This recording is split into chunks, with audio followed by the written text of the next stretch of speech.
नमस्कार मंडळी. तर चंदगडच्या ऊस लाईक शेअर फॉलो करूच इसरोच नाही सा नव्हे. तर मंडळी काल रात्री कंगराईच्या मार्केट यार्डाच्या मागे असलेल्या मंगल कार्यालयात वाढसाच्या कार्यक्रमासाठी गेलो. आमच्या गावातील ज्येष्ठ व्यक्तिमत्व आणि माणुसकीची नाती जपलेले कैलासाशी बाळा सुकोकीतकर साहेबांच्या नातवाचा म्हणजे उत्तम दादाच्या पोराचा ह्यो पहिलाच बर्थडे. ह्यांचं आणि आमचं फार पूर्वीपासूनच लई खास नातं म्हणजे आमच्या आजोबा आणि पंजोबापासूनच. या कार्यक्रमात जाऊन पोचत जरा उशीरच झाला. बर्थडे सेलिब्रेशन आम्ही जाऊच्या अगोदरच झालं. तिथे गेल्या गेल्या बाळास भेटून शुभेच्छा देऊन फोटो बिटो काढून घेतला. असं जरा कामातनं वेळ काढून पाहुणे पैकासनं आदनं म्हणणं भेटतोच म्हणे.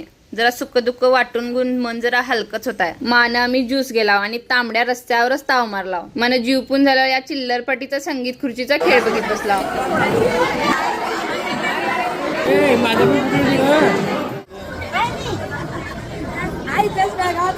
शेवटी येता येता या फॉलोअर्स मॅडम आणि सरांच्या कौतिकान मी या हरकूनच गेलो.